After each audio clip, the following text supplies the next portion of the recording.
Hi guys, welcome back to my channel again. So today, if I look like I'm in the same clothes, because I am pre-filming. I'm gonna do 2 videos because that's the aim. I'm gonna roll today. I feel like just standing and talking and being annoying.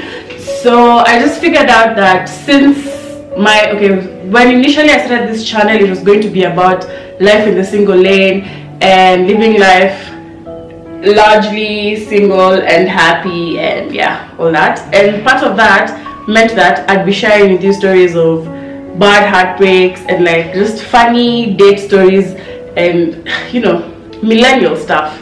You know how it is. So I just thought, since I've been away for so long and you guys, and I feel like I just owe you guys a story time, I thought, you know what, let me start with my biggest heartbreak of all time. So the year was 2014. It was my last year of uni. I remember I was doing my project throughout this short relationship. So I met this guy through a friend, and I don't want to give you a backstory of who he is or what you're gonna call him.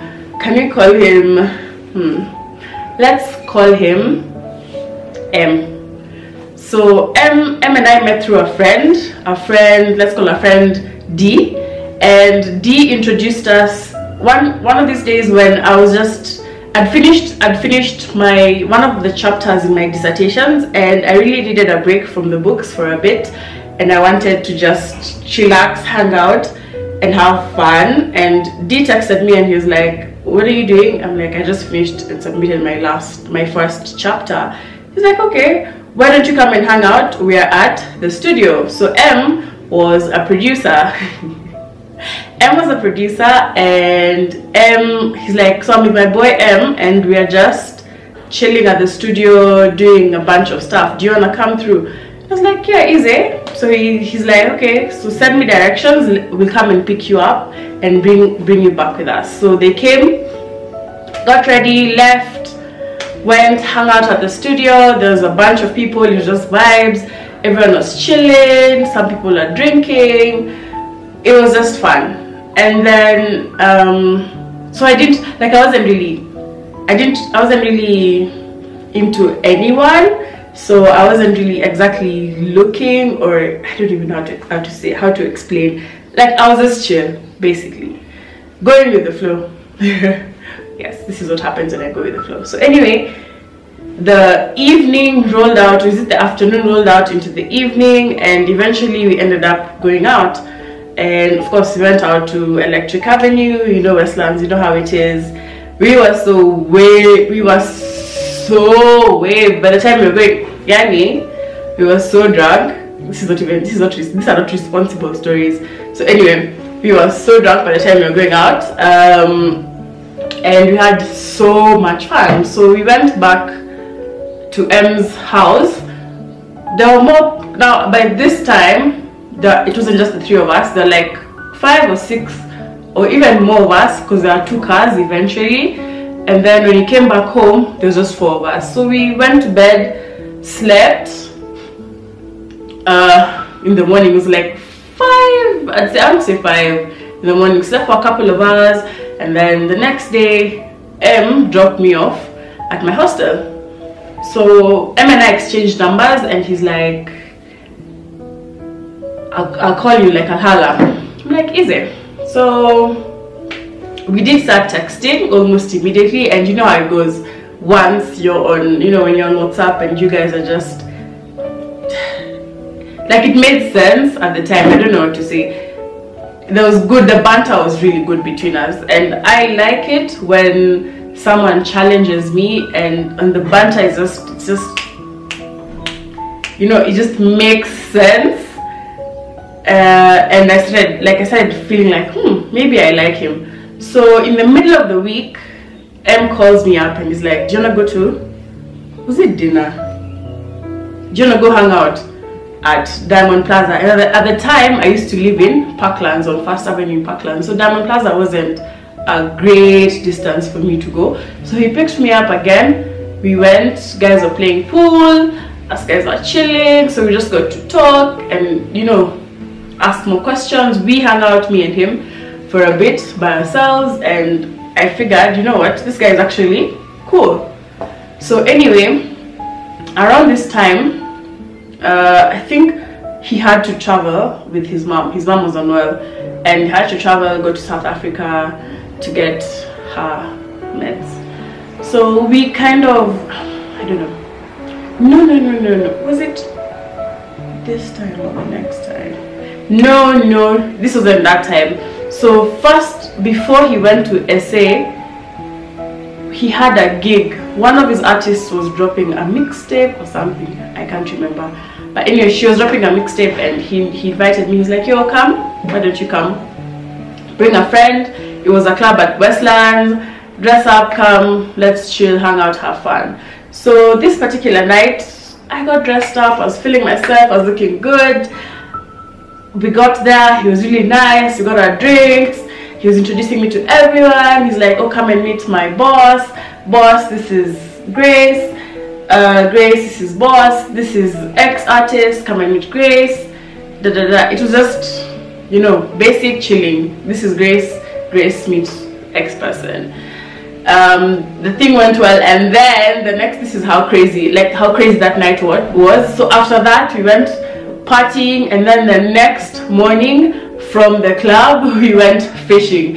So I don't know how crazy your nights out get, but I want to say this is one of the most random plans I've ever had in my life. So from the club, well, he took me back to my hostel, so I went and got a change of clothes, although I didn't change out of my short dress. And then we went to by his house and picked a fishing rod and a tent, and then the whole lot of us, because there was a whole group, we went down to Paradise Lost to chill. And he was being sweet with me. He's like, you know, I really like how you are chill. Like, most girls aren't chill when they're in the nature or when they're outside like this. I really like how you carry yourself. You're very elegant, you know, just a lot of compliments that men generally give you when they're trying to get you to like them. So eventually we fished, but there was no fish. Honestly, it was a pond. If you've seen Paradise Lost, you know what it looks like. The only thing you can get in there is mudfish. But anyway, we had sausages and nyama and a grill. So we grilled a nyama choma. And then all of us, I think, just passed out at some point in the sun. It was so hot. We were still so drunk from the previous night. So we slept, and then we woke up and ate later, and then we just hung out until later in the day. And then, now I was going home on this particular day, so he dropped me off at home at my parents' house. Of course, by this time I had changed, because I wasn't gonna appear in my parents' house with like a short skirt. From yesterday, smelling of alcohol. No. So anyway, now this is when he went to SA, and when he went to SA, we still kept talking. Although some days he was on and off, he wasn't too, depending on how his mom's treatment had gone, he wasn't, it would dictate how well he'd respond to my messages. So he went and came back, and then when he came back, we sort of went on our first date. Now just me and him, because up until this point we'd been hanging out with a group of people. So there was always a group of people, but we always just stepped away from everyone and just chatted, talked, spoke with each other, and obviously there was WhatsApp text. So by this time I figured, you know what, I like this guy. Like, I like this guy a lot. And yeah, went on the first date, second, then what happened? Everything was just okay. Like, we were so cool, we were so chill, we're just amazing together. So my friend D started complaining, yo, how do I introduce you guys and then you guys start hanging out without me? Like, it doesn't make sense. And I'm like, penye wapenzi usiingilie. Okay, I'm crazy.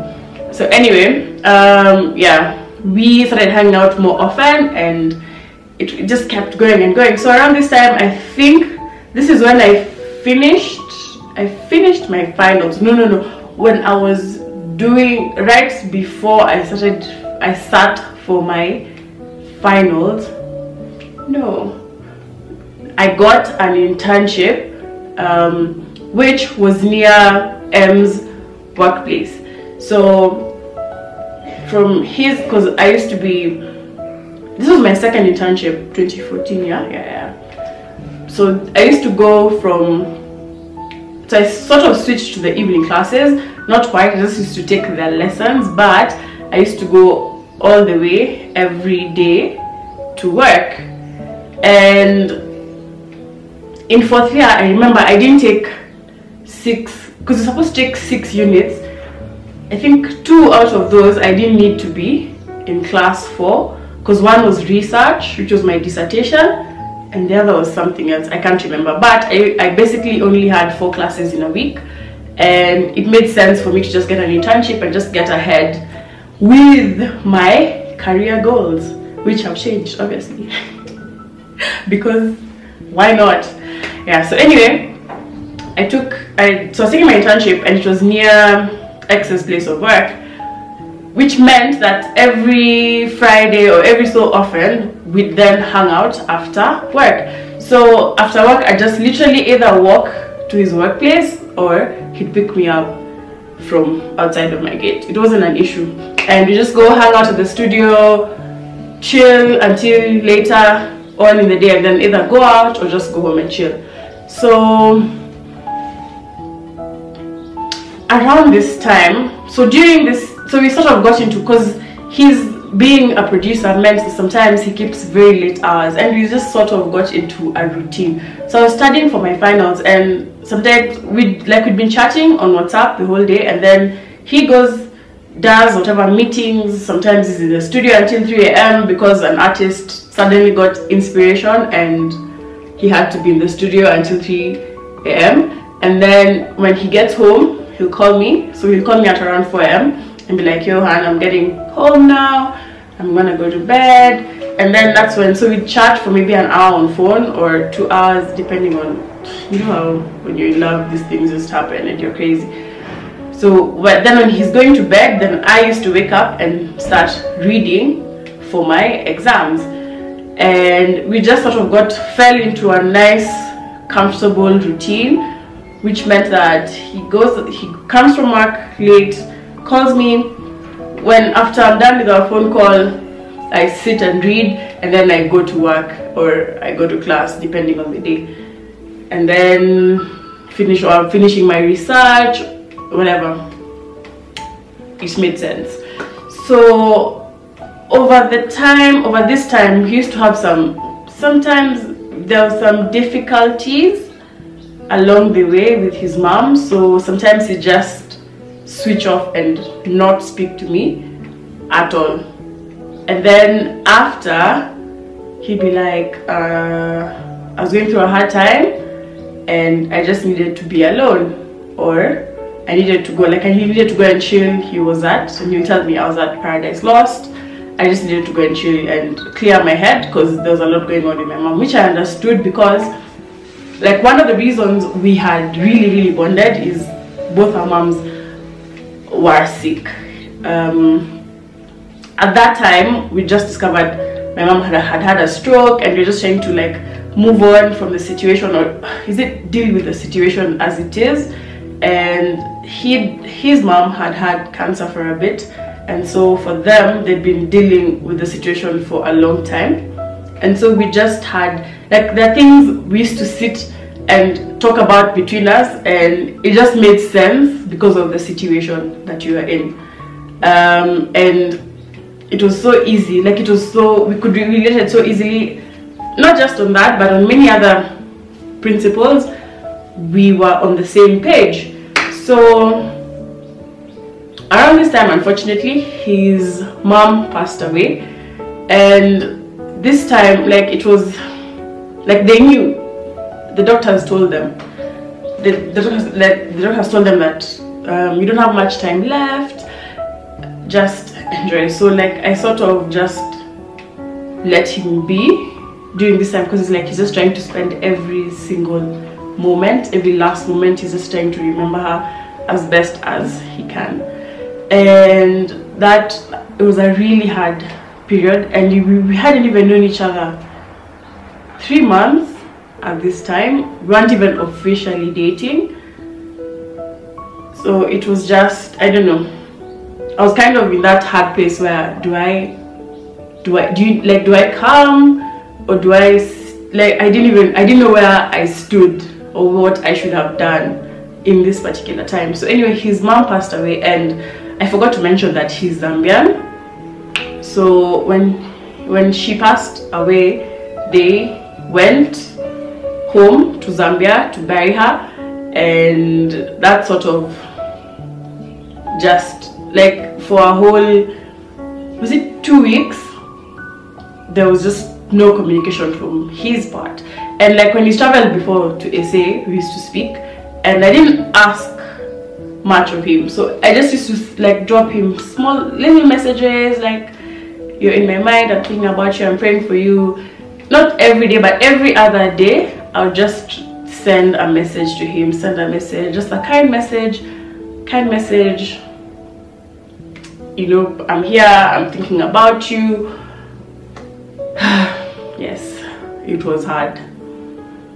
So he came back, and the day he landed, he called me, and he's like, yeah, I'm coming back, I'm driving back from the airport, and I just switched on my phone and I can see all your messages, and thank you so much for, like, this is so thoughtful of you, I'll try and see you this week. And he actually made a date. He like told me, okay, I'll see you Wednesday, or I'll see you tomorrow. And I'm like, it's okay, no pressure, I'm here. If you need to escape, I'm here. Just come and steal me from work, we can go wherever. So come this day we were supposed to meet up, no word from him. So I texted him, no word, nothing, no reply. I sent him a message on WhatsApp, I called him, didn't answer, called him second time, didn't answer. He just was not responding, and I was like, okay, fine, I can understand you're grieving, so let me just give you time, you come back.